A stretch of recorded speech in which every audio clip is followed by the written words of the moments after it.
লীলা মজুমদার ছিলেন সত্যজিৎ রায়ের পিসি।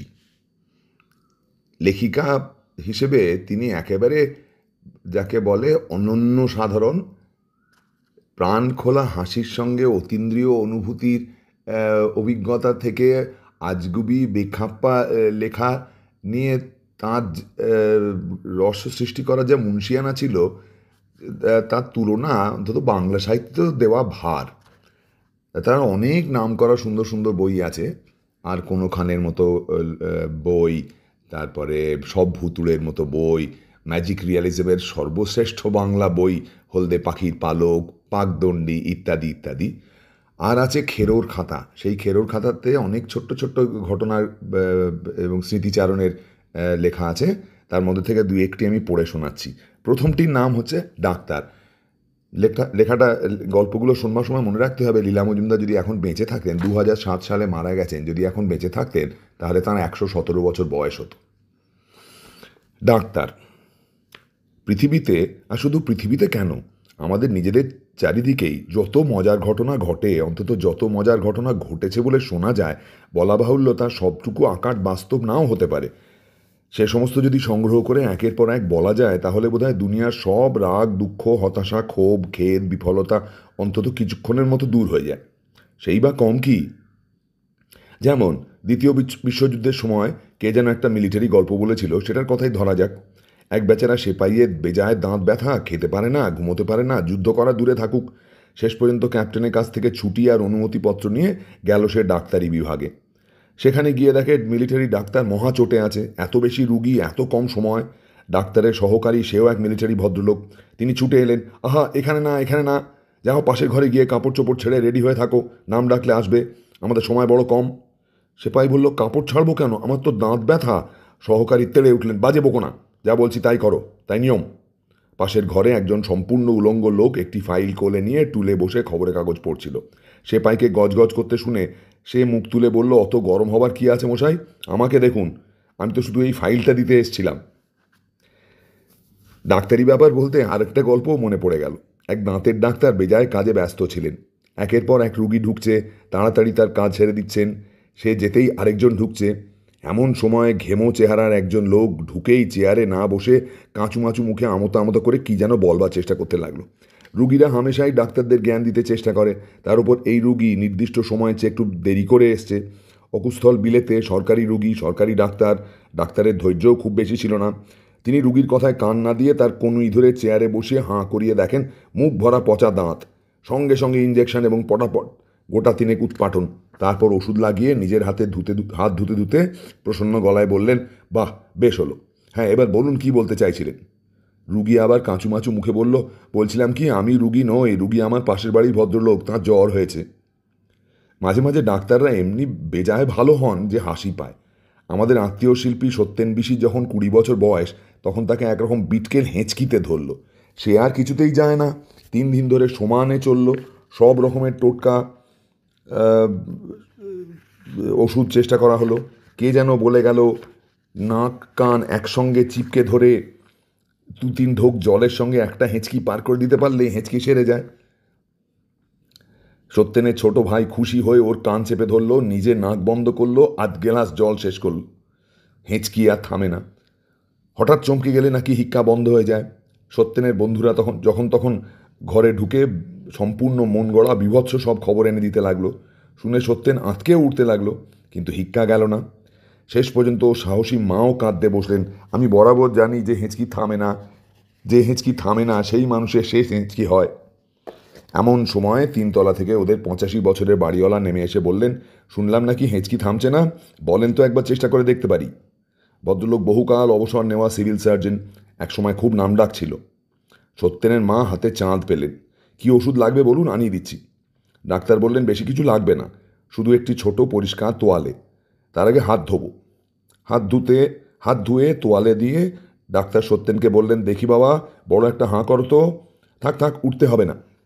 সত্যেন শুয়ে শুয়েই হাঁ করল। সঙ্গে সঙ্গে হাতে তোয়ালেটা জড়িয়ে টপ করে ওর জিভ ধরে ডাক্তার ওকে টেনে বসিয়ে দিলেন। ওর মনে হলো শেকড় বাকড় শুদ্ধ জিভ বুঝি উপড়ে এলো। ব্যথার চোটে করতে করতেই টের পেল যে হেঁচকি একেবারে সেরে গেছে। আরেকবার হাত ধুতে ধুতে খুশি হয়ে ডাক্তার বললেন, 60 বছর আগে লন্ডনের গাইজ হসপিটালে আমার এক মাস্টারমশাই এই নিয়মটা শিখিয়ে দিয়েছিলেন। এতকাল পরে পরখ করে দেখবার একটা সুযোগ পাওয়া গেল। আচ্ছা, অনেক ধন্যবাদ, আজ তবে আসি। এই হলো গিয়ে একটি গল্প। বইটি নানা রকম স্বাদের গল্প দিয়ে ভরা। আর একটি আপাতত বলছি, সেটার নাম ছেলে মানুষ করো।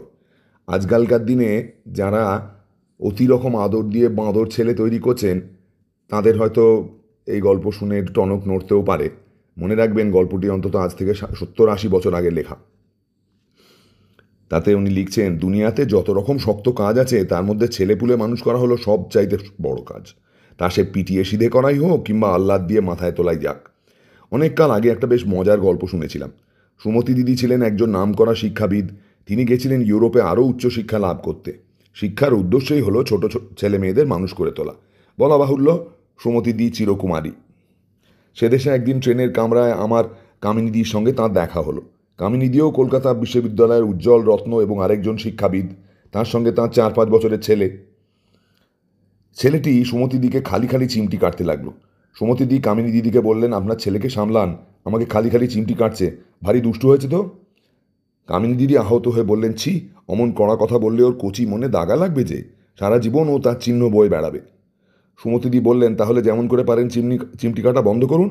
আমার কচি মন নেই, তাতে দাগাও পড়ছে না, কিন্তু আধবুড়ো গায়ে কালছিটে পড়ছে।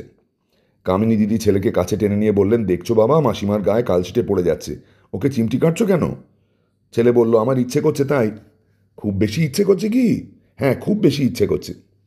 তখন কামিনী দিদি সুমতি দিদিকে বুঝিয়ে বললেন, দেখুন, শিশুর প্রবল ইচ্ছায় কখনো বাধা দিতে নেই, তাহলে বড় হয়ে ওর মধ্যে নানা রকম মানসিক বিকার দেখা যাবে।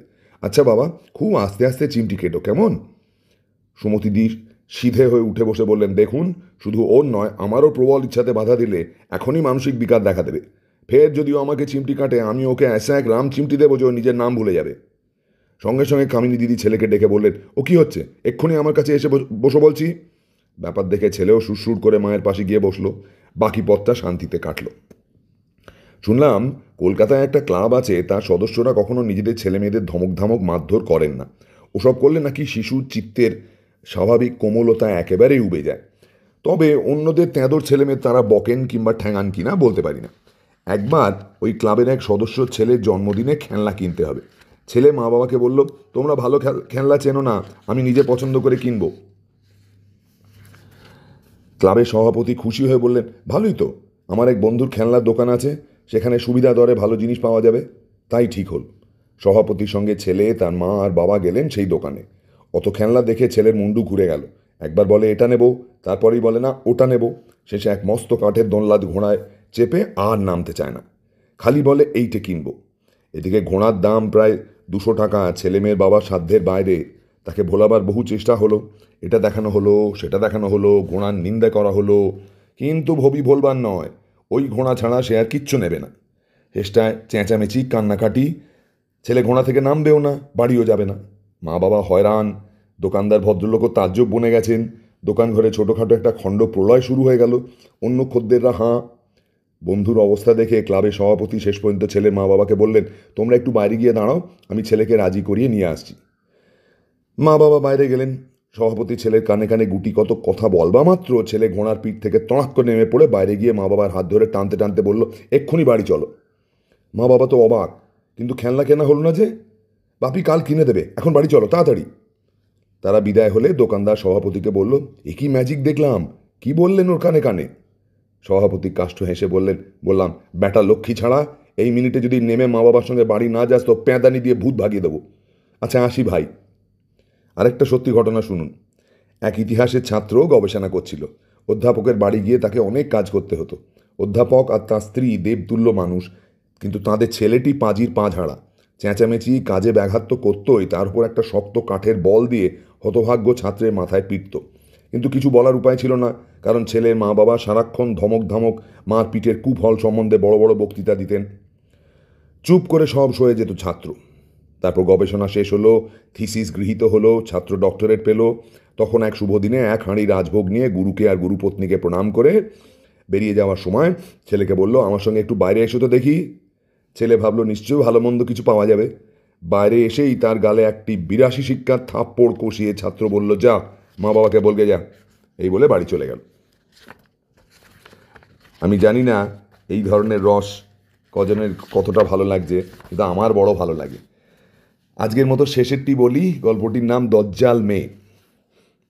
লীলা মজুমদার লিখছেন, পৃথিবী জুড়ে সবাই যখন নারীর অধিকার নিয়ে আন্দোলন করে আমার তখন হাসি পায়। কারণ আমাদের দেশে এতকাল মিটিং টিটিং না করেই হাতরুটির বেলনা আর মুড়ো ঝেঁটার সাহায্যে আমরা যে নিজেদের অধিকার রক্ষা করে এসেছি তার ভুরি ভুরি প্রমাণ দেখতে পাওয়া যায়। বক্তৃতা যুক্তিতা করেও যা হয় না, একটা সামান্য কাঠের বেলনা দিয়ে যদি তা সম্পন্ন করা যায় তাহলে মন্দ কি? ভেবে দেখুন কত সময়, পরিশ্রম আর খরচ বেঁচে যায়। দাক্ষিণাত্য আমাদের এক বন্ধুর দেশ। সেখানকার মেয়েরা কোনো কালে পর্দার আড়াল হয়নি। তাদের আচার আচরণ দেখে এখনও তাদের পরিচয় পাওয়া যায়। কি তাদের দাপট, দেখে ভক্তি হয়। তারই মধ্যে আমাদের বন্ধুর পিসিমা ছিলেন অনন্যা। তাঁর ভয় পিসেমশাই মুখে রা কাটতেন না। বন্ধুবান্ধবরা তাই নিয়ে হাসাহাসি করতেন, বলতেন এ রাম বউকে ভয় পায়।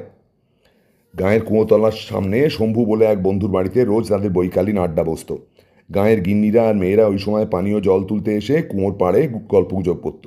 একদিন তাদের মধ্যে পিসিমাকে দেখে শম্ভু বলল, ওই যে তোর বউ, তুই তো ওর সামনে ঠোঁট ফাঁক করতে ভয় পাস। তাই শুনে বাকিদের কি বিশ্রী হাসি। পিসেমশায়ের হাতে ঘা লাগলো। তিনি বললেন, ও তোমাদের ভুল ধারণা। তোমাদের মতো কথায় কথায় বউয়ের সঙ্গে ঝগড়া করি না বটে, কিন্তু দরকার হলে কোষের দু কথা শুনিয়ে দিতেও ছাড়ি না। ও মাথা নিচু করে শোনে, তা জানিস? আমি ওকে থোড়াই কেয়ার করি। চাও তো তার প্রমাণ দিতে পারি। বন্ধুরা আরও মজা পেয়ে বলল, বেশ 10 টাকা বাজি। কাল বিকেলে তুমি আমাদের সামনে বউকে আচ্ছা সে দু কথা শোনালে, ও কেমন মাথা নিচু করে শোনে তার প্রমাণ দিও। বাড়ি ফিরেই পিসেমশাই পিসেমাকে বললেন, কাল 10 টাকা রোজগার করতে চাও? পিসিমা ইডলি তুলতে তুলতে বললেন, কি করতে হবে? পিসেমশাই ঢোক গিলে বললেন, কিচ্ছু না, আমি কুঁয়োতলায় গিয়ে তোমাকে দুটো কড়া কথা বলবো, তুমি মাথা নিচু করে শুনবে। পিসিমা ইডলির পাত্র চাপা দিয়ে বললেন, 11 টাকা। পিসেমশাই বললেন, বেশ তাই সই। আত্মসম্মানের কাছে 1 টাকা কিছু না। পরদিন যথাসময়ে পিসিমা কুঁয়োতলায় পৌঁছে জল তুলে বন্ধুদের সঙ্গে দুটো কথা বলছেন। এমন সময় পিসেমশাই সেখানে দাপাতে দাপাতে গিয়ে বললেন, তুমি ভেবেছো কি লক্ষ্মী আম্মা বাড়ির কাজ ফেলে রোজ সন্ধ্যা অবধি গাল গল্প করবে? আমি আর সব সইব না, যাও বাড়ি যাও। তাই শুনে বন্ধুদের এবং পাশের বাড়ির দালানে বসা পুরুষ দর্শকদের অবাক করে দিয়ে পিসিমা কাঁচুমাচু মুখ করে বাড়ির দিকে রওনা দিলেন। ওতেই পিসেমশায়ের কাল হলো। অনাস্বাদিত বিজয় গর্ব তার মাথায় চড়ল। গিন্নিকে মাথা নিচু করে বেনি দুলিয়ে চলে যেতে দেখে তিনি আর লোভ সামলাতে পারলেন না। দৌড়ে গিয়ে দিলেন বেনি ধরে হ্যাঁচকা টান। আর যায় কোথায়, অমনি ঘুরে দাঁড়িয়ে দাঁত খিঁচিয়ে পিসিমা বললেন, এ মতো তো কথা ছিল না, বলে 1 নিমেষের মধ্যে পিসেমশাইকে একেবারে মাটির সঙ্গে বিছিয়ে দিয়ে দুম দুম করে কিল মেরে গস গস করতে করতে বাড়ি চলে গেলেন। ব্যাপার দেখে পিসেমশাইয়ের বন্ধুরা বলা বাহুল্য কেউ টাকা কড়ি পেল না। আপাতত আজকে এই পর্যন্ত। কেমন লাগলো জানিও। যদি অনেকের ভালো লেগে থাকে তাহলে এই সংকলন থেকে আরও হয়তো কিছু গল্প পরে একদিন পড়ে শোনাবো। আজকের মতো এখানেই থাক।